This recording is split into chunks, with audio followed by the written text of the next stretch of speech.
박인기 목사의 바로 알고 바로 믿자. 열 처녀의 비유.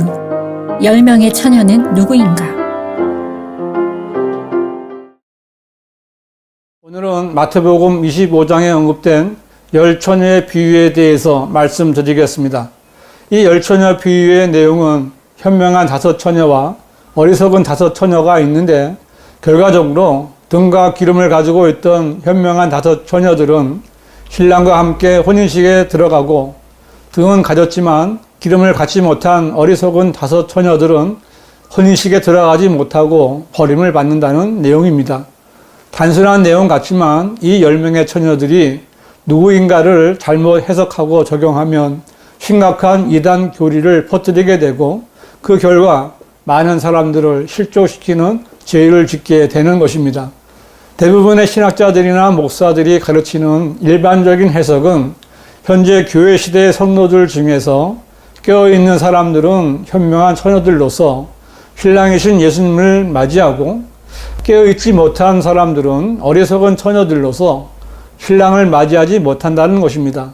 더 나아가 알미니안주의 신학자들은 어리석은 5 처녀들이 혼인식에 들어가지 못한 것을 두고 현재 구원받은 성도들이라도 잘못 행하면 구원을 잃어버릴 수 있다는 뜻이라고 주장하며, 칼빈주의 신학자들은 어리석은 5 처녀들은 원래 택함을 받지 못한 사람들이었다고 말합니다.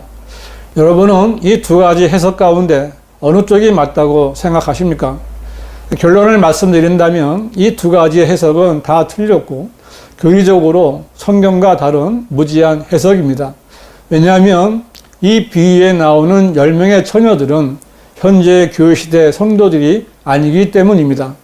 성경에 기록된 말씀들 가운데 어떤 말씀은 특정한 시대의 사람들에게만 적용되기 때문에 모든 말씀들을 지금의 교회 시대에 적용하면 무리하게 해석하여 이 교회 시대에도 행위가 온전해야 구원받을 수 있다는 이단 교리를 가르치게 되는 것입니다.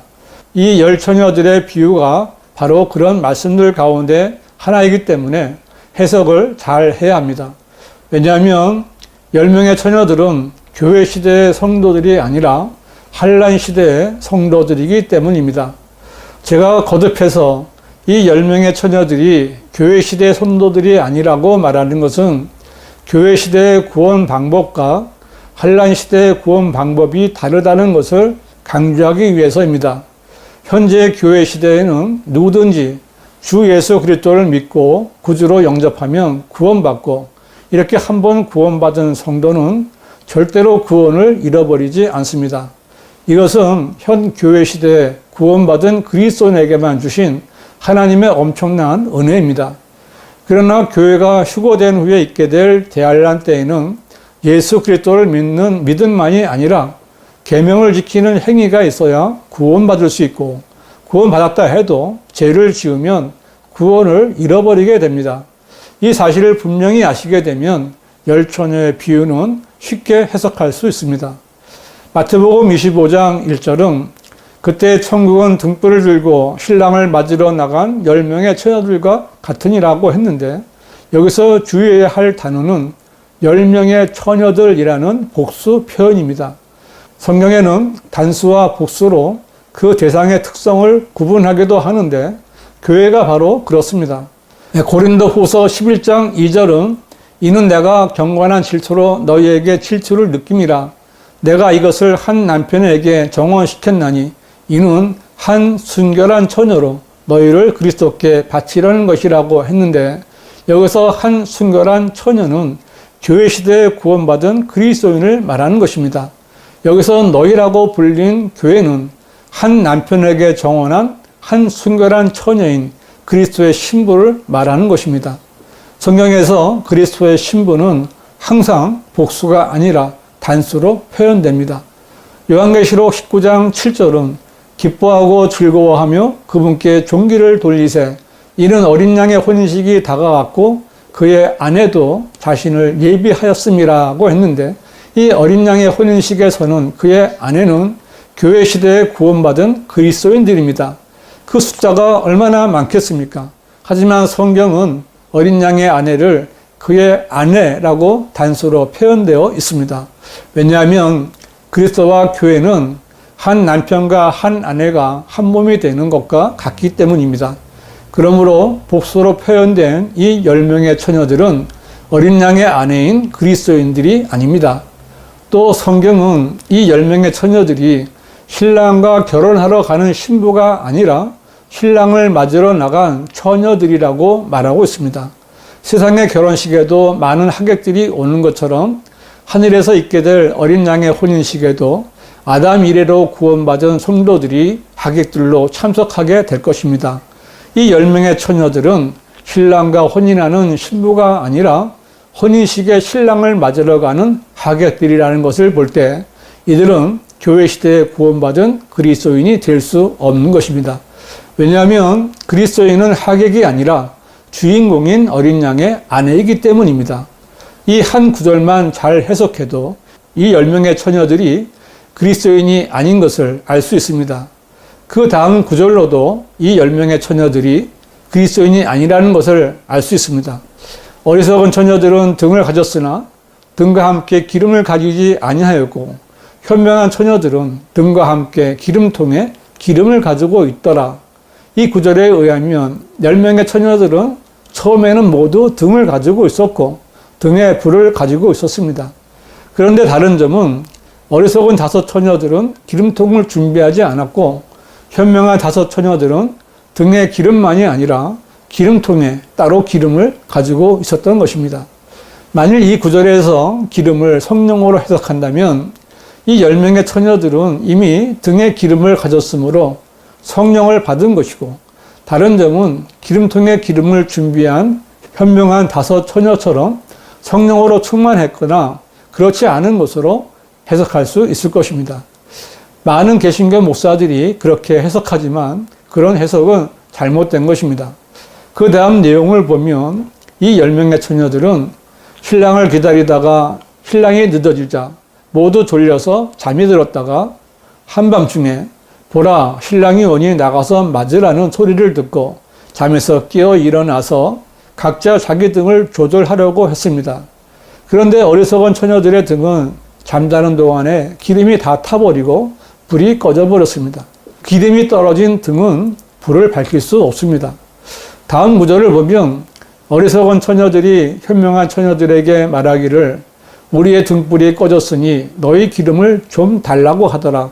그러나 현명한 처녀들이 대답하여 말하기를 아니라 우리와 너희에게 충분하지 못하니 차라리 장사꾼들에게 가서 너희 쓸 것을 사라고 하더라고 했는데 여기서도 기름을 성령이라고 해석한다면 성령이 다 차서 없어질 수도 있고 성령이 떨어지면 다른 사람에게 달라고 할 수도 있으며 장사꾼들에게 가서 살 수도 있게 된다는 말입니다. 지금 교회 시대에 이런 일이 있을 수 있습니까? 절대로 있을 수 없는 일입니다. 왜냐하면 교회 시대에는 한번 성도들에게 들어가신 성령께서는 그곳에 거처를 정하시고 절대로 나가지 않으시며 영원히 함께 주시기로 일을 주셨기 때문입니다. 그러므로 성령이 다 타버려 없어지거나 성령을 다른 사람에게 빌리거나 장사꾼들에게 가서 사는 시대는 지금 교회 시대가 아니라는 것을 알 수 있습니다. 그러면 이 10명의 처녀는 어느 시대에 맞추어 해석해야 할까요? 바로 대환란 시대입니다. 왜냐하면 대환란 때에는 끝까지 견디지 못하면 구원을 잃어버리는 시대이기 때문입니다. 요한계시록 14장 12절은 여기에 성도들의 인내가 있으며 여기에 하나님의 계명들과 예수의 믿음을 지키는 자들이 있느니라고 하더라 했는데 여기서 하나님의 계명은 율법을 지키는 행위를 말하고 예수의 믿음은 예수 그리스도를 믿는 믿음을 말합니다. 대환란 때는 예수님을 믿는 믿음이 있어도 끝까지 그 행위가 온전하지 못하거나 부족하면 구원을 잃어버릴 수 있는 시대입니다. 여러분, 이 히브리서 말씀을 보십시오. 한번 깨우침을 받고 하늘의 선물을 맛보며 성령의 동참자가 되고 하나님의 선한 말씀과 오는 세상의 능력을 맛본 자들이 만약 떨어져 나간다면 다시 새롭게 하여 회개시킬 수 없나니 이는 그들이 스스로 하나님의 아들을 다시 십자가에 못 박아 공개적으로 조롱함이라 했습니다. 이 말씀이 여러분에게 해당된다면 얼마나 무섭습니까? 이 말씀을 교인들에게 적용해서 겁박하는 목사들이 있습니다. 그러나 여러분은 이 말씀을 보고 두려워할 필요가 전혀 없습니다. 이 말씀이 바로 대할란때 적용되는 말씀이기 때문입니다. 만일 여러분이 교회 시대에 구원받지 못해서 대할란 시대에 들어간다면 이 말씀을 꼭 붙들어야만 구원받을 수 있습니다. 그러나 지금 구원받으면 절대로 이 말씀에 적용받지 않게 됩니다. 결국 신랑이 왔을 때 기름을 준비했던 현명한 5 처녀들은 신랑과 함께 혼인식에 들어갔고, 기름이 떨어져 기름을 사러 갔던 어리석은 5 처녀들은 혼인식에 들어가지 못했습니다. 그들은 와서 주여 주여 우리에게 열어주소서 라고 말했지만 주님께서는 진실로 내가 너희에게 말하노니 나는 너희를 알지 못하노라고 말씀하셨습니다. 어리석은 5 처녀들은 혼인식에 들어가지 못했고 문은 닫혔기 때문에 구원받지 못했고 지옥에 간 것입니다. 대할란 때는 이처럼 예수님을 믿고 행하다가도 끝까지 견디지 못하면 구원받지 못하는 것입니다. 그러나 지금의 교회 시대에는 누구든지 구원받으면 절대로 구원을 잃어버리지 않는 것입니다. 여러분, 여러분이 다니는 교회 목사가 복음을 전해서 구령을 합니까? 구원의 영원한 보장을 가르치면서 다가올 영원한 미래를 대비하며 살기를 권면합니까? 만일 어떤 목사가 열처녀 비유를 말하면서 주님이 오실 때까지 잘 견디며 신앙생활을 해야 한다든지 성령의 기름을 보충하기 위해 작전 기도나 무엇을 해야 한다든지 십계명을 지켜야 한다든지 주일 성수를 해야 한다든지 현명한 5 처녀들처럼 기름을 준비하여 예수님의 잔치에 참여하자든지 짐승의 표를 받지 말라든지 가르친다면 그 목사는 아무것도 모르면서 교인들에게 행위로 구원받는다는 이단 교리를 가르치는 가짜 목사입니다. 교인 여러분, 만일 여러분이 열처녀 비유의 현명한 5 처녀처럼 기름을 준비하는 행위로 구원받으려고 한다면 여러분은 구원받을 수 없습니다. 지금 교회 시대의 구원은 오직 복음을 통하여 구원받을 수 있습니다. 먼저 확실히 구원받으십시오. 구원은 쉽게 받을 수 있는 하나님의 선물입니다. 열처녀 비유에 대해서 더 자세히 알고 싶으신 분은 문자나 전화를 주셔도 좋습니다. 지금까지 박인기 목사의 바로 알고 바로 믿자였습니다.